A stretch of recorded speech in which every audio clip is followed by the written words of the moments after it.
Bismillahirrahmanirrahim. Assalamualaikum warahmatullahi wabarakatuh.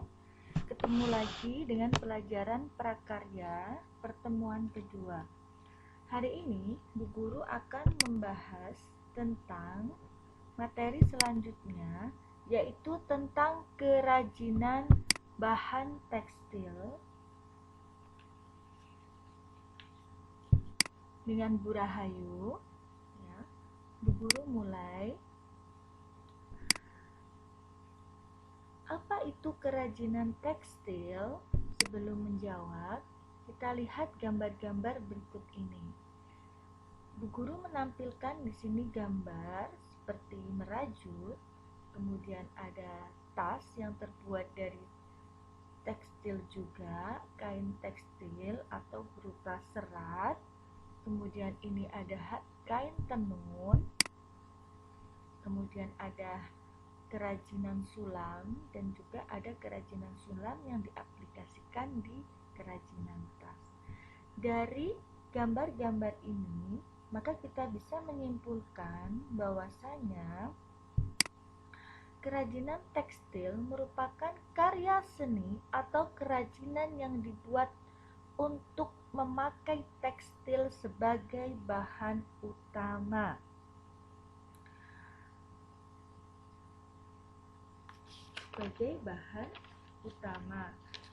Biasanya bahan tekstil ini adalah bahan yang berasal dari serat dan diolah menjadi benang atau kain sebagai bahan untuk membuat busana dan berbagai produk kerajinan lainnya. Selanjutnya, fungsi kerajinan tekstil. Fungsi kerajinan tekstil ini dibagi menjadi 4, yaitu sebagai fungsi penghias, fungsi benda pakai, kelengkapan ritual, dan simbolik. Penghias itu artinya hanya digunakan sebagai hiasan saja. Kemudian benda pakai itu dimanfaatkan. Contohnya adalah kain ini bisa dipakai dan dimanfaatkan, diambil manfaatnya. Kemudian kelengkapan ritual. Contohnya adalah kain songket ini digunakan untuk acara ritual-ritual tertentu. Kemudian simbolik. Contohnya adalah kain batik. Setiap kain batik di setiap daerah mempunyai simbol dan arti tertentu.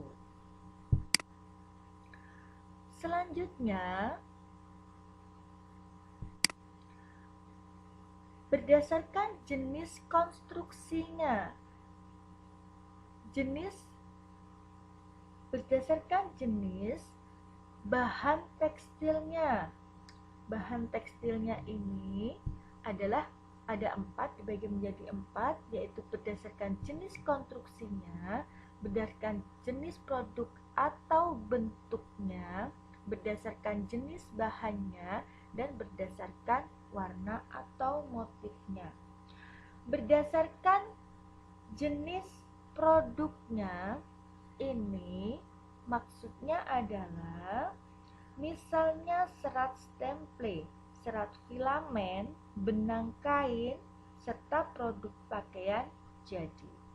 Berdasarkan jenis bahannya itu adalah misalnya serat alam, serat sintetis, dan serat campuran, seperti yang sudah Bu Guru jelaskan di materi sebelumnya.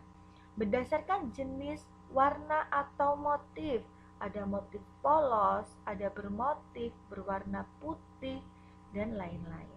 Berdasarkan konstruksinya itu misalnya tenun, rajut, renda, kempa, benang tunggal, dan benang gintir. Selanjutnya, karakteristik kerajinan tekstil. Itu ada kain katun, wol, sutra, dakron, polimer nilon, dan brokat lame dan songket. Ini mempunyai sifat-sifat tertentu. Misalnya saja katun. Katun ini mempunyai sifat yang kuat, menyerap keringat, tahan panas, dan tahan obat-obatan kelentang. Di samping sifatnya yang menguntungkan, katun juga mempunyai sifat yang tidak menguntungkan, yaitu katun tidak tahan terhadap asam mineral dan asam organik.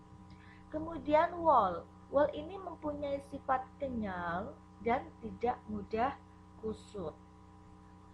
Kemudian wol ini mempunyai keistimewaan tidak tahan akan mempunyai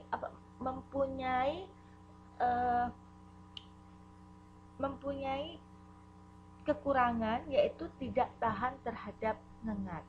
Selanjutnya sutra. Sutra ini kain yang paling mahal dan paling bagus di antara yang lain karena sifatnya sangat kuat, elastik, tidak mudah kusut, dan mempunyai daya serap yang tinggi.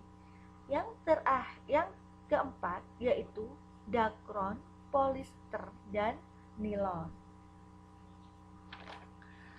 Ketiga kain ini adalah bahan tekstil yang apabila dicuci akan cepat kering, tidak mudah kusut, dan tidak perlu disetrika. Kuat, tahan lama, dipergunakan, dan lebih tahan panas. Kemudian broklat, lame, dan songket adalah busana yang biasa digunakan untuk bahan tekstil. Sifatnya tidak mudah kusut, kurang menyerap air, dan tidak tahan temperatur setrika yang tinggi.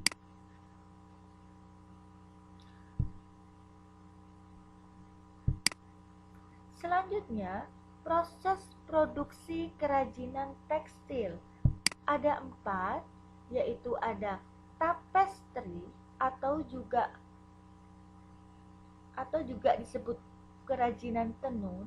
Tapestry adalah suatu karya petenun dari benang berwarna dan tidak berwarna yang biasa difungsikan untuk bahan penutup lantai, karpet, pembungkus mebel, dan bahan penutup dinding atau hiasan dinding. Yang kedua adalah batik.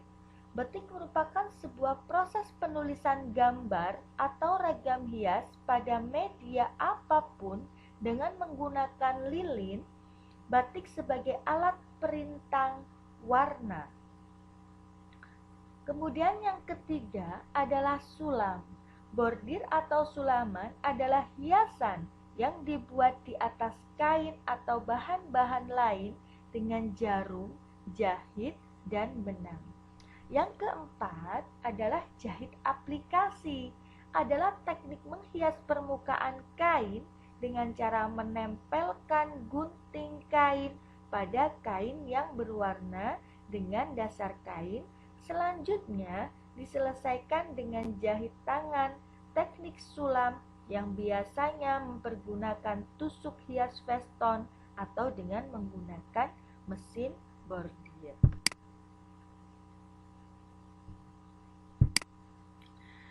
Selanjutnya pengemasan produk kerajinan tekstil. Di sini mempunyai tujuan. Yang pertama, fungsi pengemasan yaitu melindungi kerajinan dari kerusakan atau kotoran. Yang kedua, mempercantik penyajian dari hasil karya kerajinan. Biasanya bahan pengemasan adalah bisa berupa kotak kardus atau juga mica transparan. Demikian tadi materi tentang kerajinan tekstil hari ini. Tugas kalian yaitu menyebutkan bahan dan nama kerajinan tekstil pada gambar berikut. Di sini ada 6 gambar, kalian sebutkan satu-satu. Guru kasih contoh ya anak-anak. Misalnya ini adalah kerajinan batik namanya. Bahan apa yang digunakan untuk membatik? Di sini ada kain, kemudian ada pewarna. Yang lain kalian sebutkan sendiri ya. Kemudian nanti ditulis di buku tulis dan difoto dan disetor ke bu guru seperti biasa. Demikian Sekian pembelajaran prakarya hari ini. Selamat belajar. Bu Guru tunggu tugasnya, penilaiannya. Bu Guru akhiri. Assalamualaikum warahmatullahi wabarakatuh.